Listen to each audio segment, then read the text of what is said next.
Olá pessoal,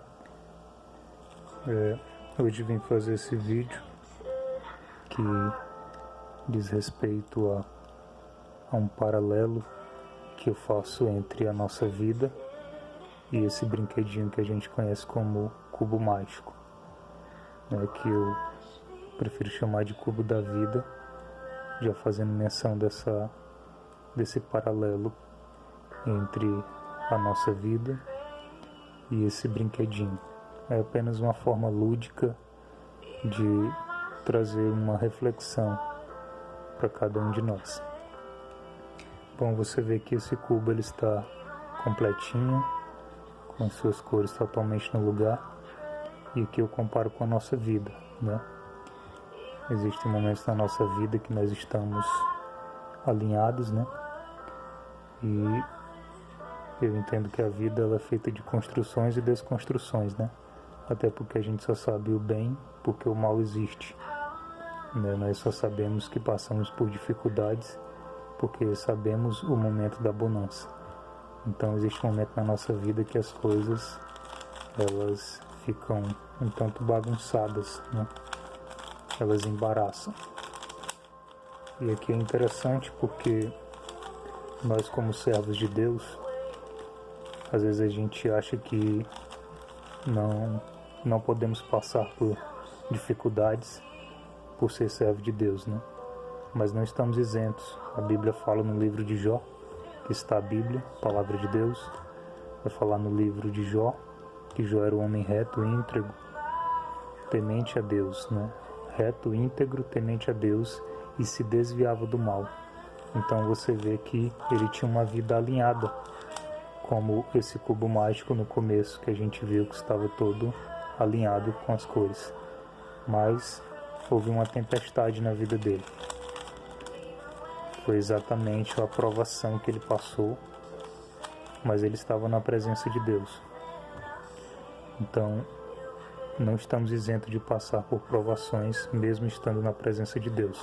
Agora, Jó ele se manteve firme, de pé, e o Senhor restituiu, né, a sua saúde, os seus bens, os seus filhos que ele perdeu.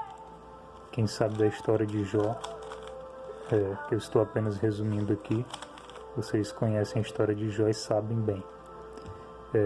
Mas existe também outro exemplo, existe o exemplo de que nós muitas vezes estamos na presença de Deus, conhecemos a palavra de Deus, mas ainda assim escolhemos fazer a nossa própria vontade. E aí eu coloco o exemplo do profeta Jonas, que Deus disse para ele pregar numa cidade chamada Nínive, mas ele pegou o navio e foi para o outro lado, para Tarsis. E a gente sabe da história que ele sofreu as consequências de desobedecer a Deus, foi lançado no mar, Deus mandou o peixe, né, engoli-lo, e ele foi engolido pelo grande peixe, e assim Deus fez com que aquela situação fez com que Jonas reconhecesse, né? Preciso reconhecer, claro. E aí Deus o levou de volta para o destino que ele mandou, que era pregar na grande cidade de Nínive, né? Porque Deus tinha um plano para pregar, levar a sua palavra naquele local e queria usar Jonas. Então, temos esses dois exemplos, né? Jó estava na presença de Deus, mas passou por provações e ele se manteve firme. Jonas escapou da vontade de Deus, como muitas vezes nós escapamos e sofremos as consequências. E assim, Deus, na sua infinita misericórdia, usa as consequências dos nossos erros e ainda nos traz de volta, mas é preciso reconhecer. Assim como foi também o filho pródigo, né, que ele pediu a herança do seu pai, foi para o mundo, quebrou a cara no mundo, mas ele reconheceu, ele disse: eu vou voltar para a casa do meu pai para ver se ele me recebe pelo menos como servo. Mas ali o pai, que representa a figura de Deus, recebe ele como filho, porque o filho ele volta para casa, né? Então, muitas vezes a gente volta para casa com o espírito de servo, mas na verdade Deus nos recebe como filho, porque ele é gracioso e misericordioso, mas é preciso reconhecer, assim como fez Jonas e assim como fez, né, o filho pródigo. E no exemplo de Jó, para que exemplo melhor, né, de que aqueles que estão na presença de Deus ainda passam por aflições. O próprio Jesus, sendo filho de Deus, foi crucificado, né? E a gente vê ali que ele passa por grandes aflições, mesmo sendo o Filho de Deus. E você vê que o sofrimento do servo de Deus, ele culmina, a Bíblia fala em Romanos 8:28, que todas as coisas cooperam para o bem daqueles que amam e servem a Deus e são chamados segundo o seu propósito. Então, o sofrimento de Jesus, né, a Bíblia vai falar em Isaías que o sofrimento, né, que estava sobre ele, né, todos os maus tratos, né, pelas suas feridas nós fomos sarados, né? Então, a gente vê que existe ali um resultado daquele sofrimento. Por causa do sofrimento e da morte dele, nós temos vida e nós temos paz em Cristo, né? Jó também, ele passou por grande sofrimento, mas ele foi restituído em dobro tudo aquilo que ele tinha, certo?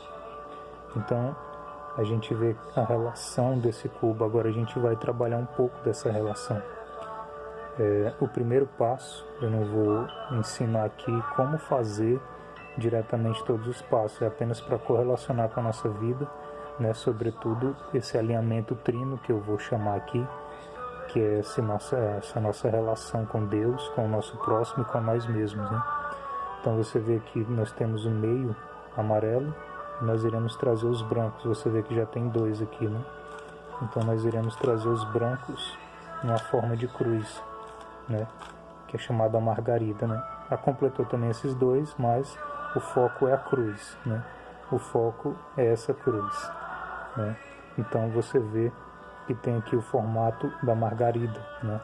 Mas o nosso ponto aqui é trazer a relação da cruz, né? Então essa é a relação da cruz, né? A cruz que ela representa e ela abarca, né, a parte da cabeça, a parte dos braços e a parte do tronco e das pernas, né?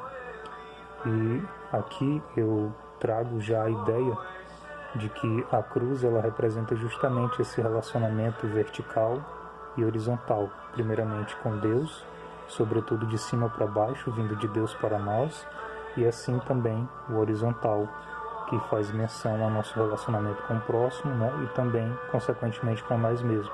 Porque o maior dos mandamentos diz: amar a Deus sobre todas as coisas e o meu próximo como a ti mesmo. E ama o teu próximo como a ti mesmo. Então eu tenho que amar o meu próximo como a mim mesmo, né?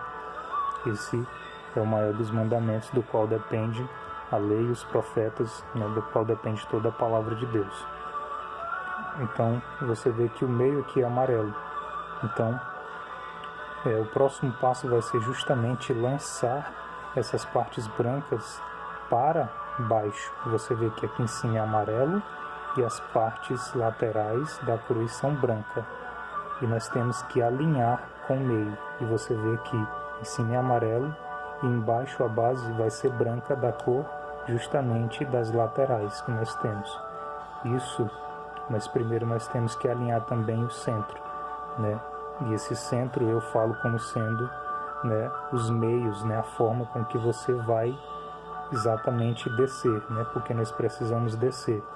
Então nós temos que alinhar, veja aqui, nós temos que alinhar e depois descer, né? Eu posso trazer uma simbologia de que nós precisamos trazer para o centro os meios para a gente descer, não é de qualquer jeito, né? Nós precisamos descer diante de Deus e da sua presença. Não diante do homem, não nos humilhando, né? A psicologia até fala da questão de dependência emocional, né? Então a gente vai fazer isso com as outras partes também. Você vê que está alinhado com o verde, você vai descer. Então esse descer fala de humilhação, né? Está alinhado, desce. Está alinhado, desce. Então você vai formar uma base. E essa tua base é justamente a cruz com todas as cores, né?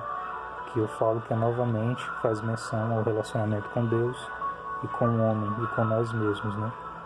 Então, nós precisamos, o próximo passo é preencher o resto, né? Você vê que tem um branco aqui, mas a base é a cruz. É a cruz. E nós precisamos complementar, trazer os brancos aqui para baixo, porque aqui vai ser a nossa base, certo? Então, veja que nós iremos ter que mexer muitas vezes na nossa base, né? Nós temos que fazer menção à nossa base, ou seja, a nossa vida ela tem que ser sempre relacionada com a nossa base.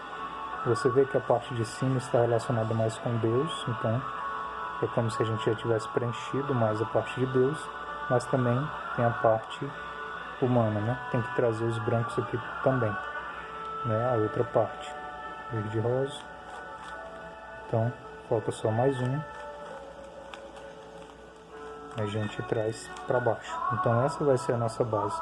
Então, a sua base tem que ser a palavra de Deus, a cruz inicialmente, e também é o foco nas coisas espirituais, nas coisas do alto. A Bíblia diz para a gente pensar nas coisas do alto, e também é de alinhar a nossa vida com o nosso próximo e com nós mesmos, né? Então, de quebra, a gente ganha aqui a nossa base, né? E a nossa base com o centro, perceba, né? A base com o centro. E aqui o próximo passo vai ser justamente a gente alinhar essas esquinas, que eu penso ser, trazendo a simbologia de que nós devemos alinhar nossa vontade com a vontade de Deus, né? Então, a gente vai novamente fazer as mexidas, e perceba que nas mexidas a gente trabalha sempre com a base, porque a nossa vida ela trabalha com construção e desconstrução, né? Muitas vezes Deus vai usar a forma de construção, mas também para construir muitas vezes ele tem que desconstruir algo, né? Muitas vezes nós fazemos algo, né, que não é da vontade de Deus, e Deus vai ter que desconstruir aquilo, e muitas vezes gera dor, mas para isso Deus tem que desconstruir, tem que mexer. Então essa peça vem para cá, e você vê que sempre mexe na base, e a base sai de lá, certo? Então nós precisamos trabalhar dessa forma.